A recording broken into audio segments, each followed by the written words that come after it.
वयम नीलम कुमार्या व्याख्याता बियानी महिला शिक्षा महाविद्यालय जयपुरम अद्य वयम संस्कृत विषय गद्य शिक्षण महत्व वर्णनम करोति। अर्थात आज हम संस्कृत विषय में गद्य शिक्षण के महत्व का वर्णन करेंगे।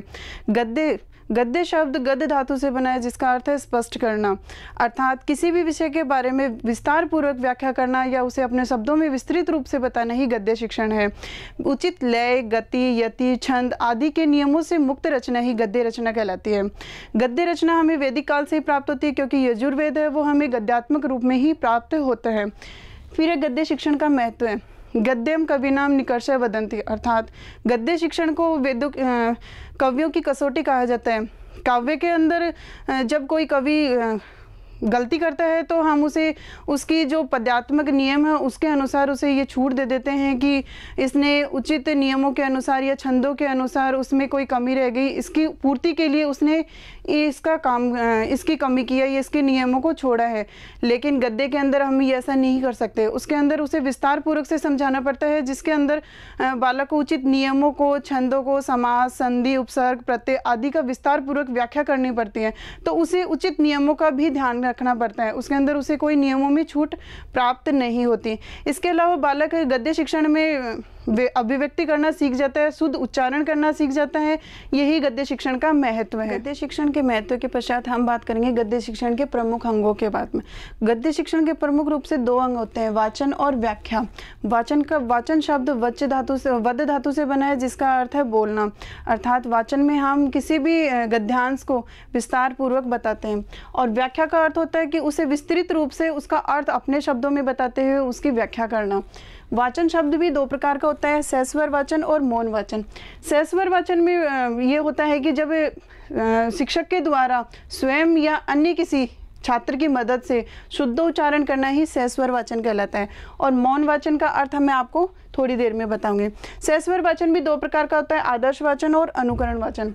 आदर्श वाचन के अंतर्गत शिक्षक स्वयं छात्रों के समक्ष पाठ का शुद्ध उच्चारण करता है, तथा जो भी शब्द जिनका उच्चारण बालक अशुद्ध रूप से करता है उनका उच्चारण शुद्ध रूप में करके उन्हें समझाता है। अनुकरण का अर्थ ही पीछे बोलना है, अर्थात जब टीचर के द्वारा या शिक्षक के द्वारा आदर्श वाचन किया जाता है तो उसमें से क्लास में से कुछ छात्रों के द्वारा उस पाठ का या गद्यांश का अनुकरण किया जाता है, जिसके द्वारा वह शुद्ध उच्चारण करना तथा द्रुत गति से पाठ को पढ़ना सीख जाता है। फिर है मौन वाचन।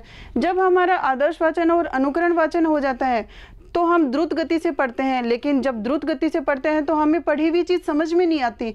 लेकिन मौन वाचन के अंतर्गत छात्र स्वयं शांत भाव से और शांत एकाग्रचित होकर उस पाठ का अपने मन ही मन उच्चारण करता है, तो वो हमारा मौन वाचन कहलाता है। फिर है व्याख्या। व्याख्या भी दो प्रकार की होती है, शब्द व्याख्या और विचार व्याख्या। शब्द व्याख्या के अंतर्गत हम उस गद्यांश को विस्तार पूर्वक से पढ़ा सकते हैं या पढ़ सकते हैं या समझा सकते हैं, जिसके अंतर्गत हम संधि, समास, उपसर्ग, प्रत्यय, छंद, अलंकार आदि का प्रयोग करते हुए विस्तृत रूप से जिस शब्द का अर्थ समझ में नहीं आता उसको टुकड़ों में बांट करके उसकी व्याख्या कर सकते हैं। फिर है विचार व्याख्या। विचार व्याख्या के अंतर्गत हम ये व्याख्या करते हैं कि जब छात्र को उस गद्यांश का अर्थ समझना होता है तो उसे उचित उदाहरण देकर या अपनी भाषा के अंतर्गत उस गद्यांश का अर्थ समझाते हुए अपने विचारों को उसके अंतर्गत समायोजित करते हुए उसकी व्याख्या की जाती है। वो है हमारी विचार व्याख्या। शिक्षण के प्रकार। गद्य शिक्षण के प्रकारों को हम दो भागों में बांटते हैं, कथा और आख्यायिका। कथा का अर्थ होता है किसी भी पात्र को कहानी के माध्यम से विस्तारित रूप में बताना। कथा के अंतर्गत हम ऐतिहासिक पात्रों को, ऐतिहासिक रचना को उनके पात्रों के माध्यम से विभिन्न भागों में कहानी के माध्यम से समझाते हैं।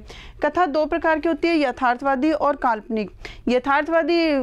यथार्थवादी कथा के अंतर्गत हम कथा को बिल्कुल जिसके अंदर ओरिजिनल पात्र होते हैं, जो हम पुराणों से जो हमारी रचना चली आ रही है, जो कहानियाँ चली आ रही हैं, उनके जो पात्र हैं उनको उन्हीं नामों से कहानी के माध्यम से समझाते हैं, वो हमारी यथार्थवादी कथा कहलाती है।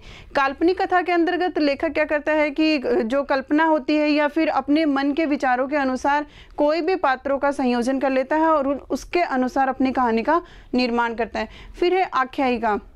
आख्यायिका के अंतर्गत यथार्थवादी ऐतिहासिक काल्पनिक पात्रों को अपनी कहानी के अंदर उनको पात्रों के माध्यम से उनको समझाते हैं, वो हमारी आख्यायिका कहलाती है। जैसे बाणभट्ट की बाणभट्ट के हर्ष चरित्रम, जिसके अंदर हर्ष के चरित्र का वर्णन किया गया है, लेकिन उसके अंदर जो कहानी बताई गई है वो एक आख्यायिका के माध्यम से ऐतिहासिक पात्रों को विस्तारित रूप में उनके जीवन चरित्र से जोड़ते हुए पूरी कहानी का निर्माण किया गया है। छात्रों के गद्य शिक्षण के उद्देश्य।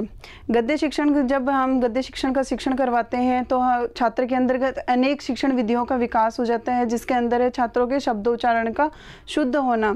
अर्थात जब बालक गद्य शिक्षण करता है तो उसके अंदर आदर्श वाचन के पश्चात जब वह अनुकरण वाचन करता है तो बालक उसके अंतर्गत शब्दों का उच्चारण करता है, और जब गलत शब्दों का उच्चारण करता है तो शिक्षक के द्वारा उस उच्चारण को बार बार उच्चारित करते हुए उसका शुद्ध उच्चारण करवाया जाता है। इसके अलावा छात्र में लेखन शक्ति का विकास होता है। छात्रों में उचित आरोह अवरोह गति से पाठ का सहस्वर वाचन किया जाता है, तो उसके अंदर उचित आरोह अवरोह का विकास होता है। इसके अलावा छात्रों के शब्द भंडार में वृद्धि होती है।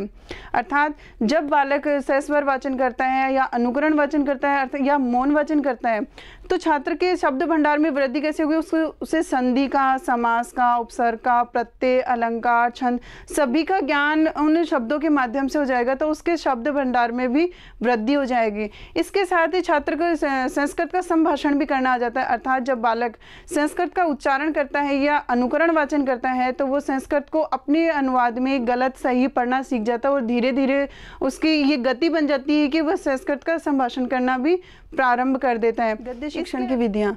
गद्य शिक्षण में हम 3 प्रकार की शिक्षण विधियों का प्रयोग में लेते हैं। प्रथम है प्रश्नोत्तर विधि।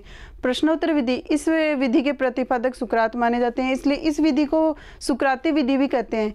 यह है प्रश्न उत्तर विधि भी कहते हैं। इस विधि के अंतर्गत छात्र और शिक्षक प्रश्न और उत्तर के माध्यम से एक दूसरे से जुड़े रहते हैं या एक दूसरे के जो गद्यांश है उसके अंदर सक्रिय रहते हैं। इसमें शिक्षक छात्रों से प्रश्न पूछता है तथा छात्र उसका उत्तर देते हैं। इसके अलावा ये भी हो सकता है कि इसके अंदर छात्र प्रश्न पूछें और शिक्षक उन प्रश्नों का उत्तर दें। इसका यह फ़ायदा है कि इस विधि से जो गद्यांश है वो अच्छी तरह से हमें समझ में आ जाता है, तो प्रश्न और उत्तर के माध्यम से हम उसका विस्तार पूर्वक वर्णन भी कर सकते हैं। सेकंड है उद्बोधन विधि। उद्बोधन विधि का अर्थ होता है सीधे उत्तर ना देना।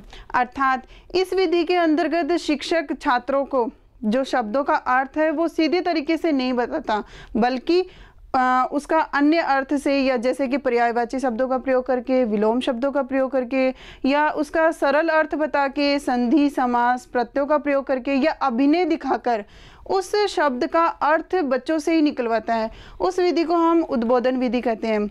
हमारी तीसरी विधि है व्युत्पत्ति विधि। जिस विधि के द्वारा हम प्रत्यय और समास आदि का ज्ञान करवाकर उत्पत्ति करते हैं, नए शब्द की उत्पत्ति करते हैं, वह हमारी है व्युत्पत्ति विधि। Thank you for watching this video. Please like, share and subscribe our channel.